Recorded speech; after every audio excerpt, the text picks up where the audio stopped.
ટ્યુશનથી છૂટી ઘરે જતી કોલેજિયન યુવતીનો મોતીવાડામાં શંકાસ્પદ હાલતમાં મૃતદેહ મળ્યો। અઘટિત ઘટના બાદ હત્યા કરાઈ હોવાની આશંકા। પીએમ બાદ કારણો સ્પષ્ટ થશે। ઘટનાની ગંભીરતાને લઈ પારડી પીઆઈ, એલસીબી પીઆઈ અને ડીવાયએસપી સહિતનો કાફલો ઘટના સ્થળે પહોંચ્યો। વલસાડ જિલ્લાના ઉદવાડા ખાતે ટ્યુશન છૂટી ઘરે જતી કોલેજિયન યુવતીનો મોતીવાડા હાટ બજાર નજીક શંકાસ્પદ હાલતમાં મૃતદેહ મળી આવતા પારડી પોલીસ સાથે જિલ્લાની અલગ અલગ વિભાગની પોલીસની ટીમ દોડતી થઈ હતી। યુવતીનો ફોન બંધ આવતા શોધવા નીકળેલી બહેનને યુવતી મળી આવી હતી અને હોસ્પિટલ લઈ જવાતા મૃત જાહેર કરવામાં આવી હતી। જો કે યુવતી સાથે અઘટિત ઘટના બાદ તેની હત્યા કરી હોવાની શંકાઓ સેવાતા પોલીસે તમામ પાસાઓ પર તપાસ હાથ ધરી છે। પારડીની કોલેજમાં અભ્યાસ કરતી એક 19 વર્ષીય યુવતી ઉદવાડા ખાતે ભીલાડવાડા બેંક નજીક ચાલતા એક ટ્યુશન ક્લાસીસમાં ગુરુવારના રોજ ગઈ હતી અને ટ્યુશનથી છૂટી આ યુવતી તેના પરિચિત યુવક સાથે ફોન પર વાતો કરતા ઘરે પરત જઈ રહી હતી ત્યારે તેના યુવક મિત્રને યુવતીના ફોન પરથી બોલાચાલી કરવા જેવા અવાજો આવ્યા હતા અને ફોન બંધ થઈ ગયો હતો, જેથી ફોન પર વાતો કરતો યુવકને કંઈક થયું હોવાની શંકા જતાં યુવકે આ અંગે અન્ય યુવકને જાણ કરી હતી અને આ બાબતની જાણ યુવતીની બહેનને કરવામાં આવતા ટ્યુશનથી ઘરે આવવાના માર્ગો પર યુવતીની શોધખોળ કરવામાં આવી હતી।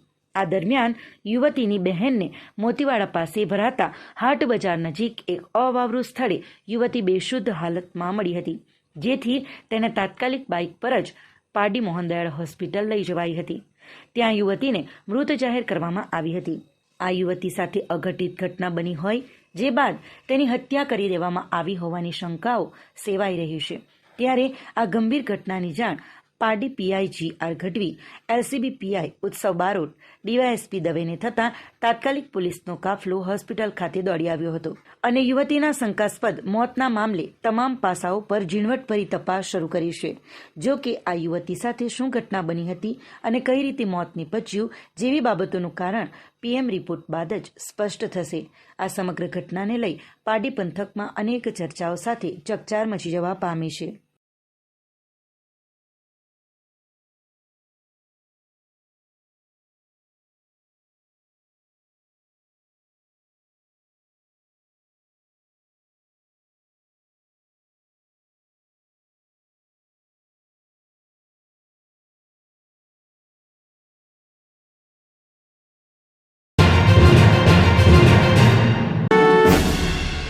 વલસાડના વસિયર ખાતે આગ લાગવાની બની હતી ઘટના।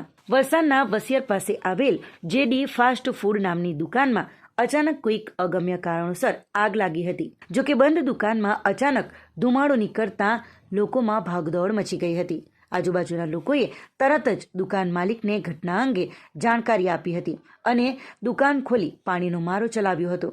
દુકાનમાં શોર્ટ સર્કિટ થતાં આગ લાગી હોવાનું હાલે તો અનુમાન લગાવાઈ રહ્યું છે। આગની ઘટનાને લઈ તરત જ વલસાડ ફાયર વિભાગને જાણ કરાતા વલસાડ ફાયર વિભાગની ટીમ ઘટના સ્થળ પર પહોંચી હતી અને આગ ઉપર કાબુ મેળવ્યો હતો।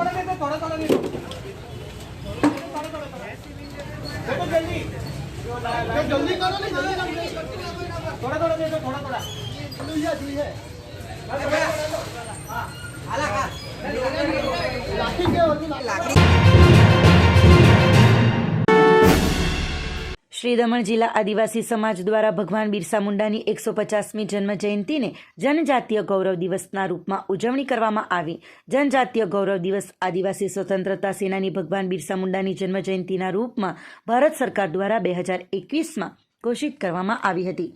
આદિવાસી સમુદાયોના બલિદાનને યાદ કરવા અને તેમની સાંસ્કૃતિક વિરાસતોને પ્રોત્સાહન આપવા ભારત સરકારે બિરસા મુંડાની જન્મ જયંતિને આદિવાસી ગૌરવ દિવસ તરીકે મનાવવાની ઘોષણા કરી હતી, જેના ઉપલક્ષમાં આજરોજ ભગવાન બિરસા મુંડાની જન્મ જયંતિને આદિવાસી ગૌરવ દિવસના રૂપમાં શ્રી દમણ જિલ્લા આદિવાસી સમાજ દ્વારા કચીગામ જરીપુલ પાસે બનેલા બિરસા મુંડા ચોક ખાતે ઉજવણી કરવામાં આવી હતી। આ અવસર પર દમણ દીવના સાંસદ ઉમેશ પટેલ, ભાજપના પ્રદેશ અધ્યક્ષ દીપેશ ટંડેલ, નગરપાલિકા અધ્યક્ષ એસપી દમણિયા, ભાજપ ઉપાધ્યક્ષ નવીન પટેલ, મહેશ અગારિયા, જિલ્લા પંચાયતના ઉપપ્રમુખ બાબુભાઈ પટેલ સહિત આદિવાસી સમાજના આગેવાનોમાં ભાવિક હળપતિ, દિનેશ ધોળી, વિક્રમભાઈ હળપતિ વગેરે આદિવાસી નેતાગણોએ ભગવાન બિરસા મુંડાની પ્રતિમા પર પુષ્પ અર્પણ કરીને પુષ્પાંજલિ અર્પણ કરી હતી।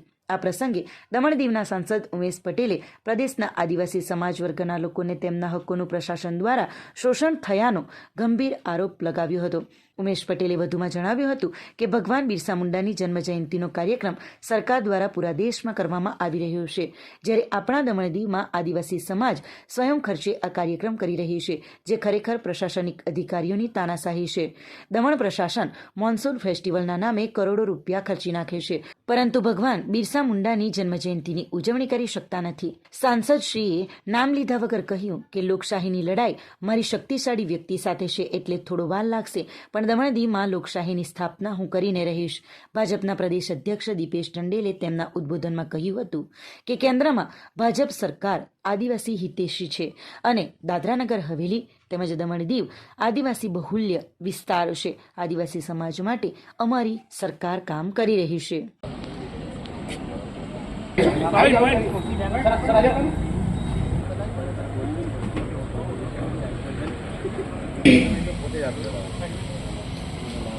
દમણ જિલ્લા મહિલા આપણા દેવોને યાદ કરીએ છીએ તો પહેલા મુંડાજીની 150મી જન્મજયંતિ છે, તો હું આગેવાન આજે બિરસા મુંડાજીની 150મી જન્મજયંતિ છે 150 અને આજે જન્મજયંતિના અવસરે આપણાને દેશના વડાપ્રધાન નરેન્દ્રભાઈ મોદીજીએ જે નારો આપ્યો છે આદિવાસી ગૌરવ દિવસ, આ આજે આદિવાસી ગૌરવ દિવસની અમે ઉજવણી કરી જઈ રહ્યા છે દમણ આદિવાસી સમાજ દ્વારા. અને અહીં અત્યારે જે બિરસા મુંડા ચોક નામ આપ્યું છે સરકારે, પણ એમણે એમના લેખનમાં લખ્યું છે કે બિરસા મુંડા ચોક છે. અહીં આપણે બિરસા મુંડાની પ્રતિમા સાથે અમે જે અહીં સમાજના આગેવાનો, રાજકીય પક્ષોના આગેવાનો તેમજ દમણ પ્રશાસનના અધિકારીઓને સાથે બોલાવ્યા છે અને એમના સાથે અમે આજે આદિવાસી ગૌરવ દિવસ મનાવવા જઈ રહ્યા છીએ. દમણ દીવના પૂર્વ સાંસદ લાલુભાઈ પટેલે ભગવાન બિરસા મુંડાની 150મી જન્મજયંતિની ઉજવણી કરી.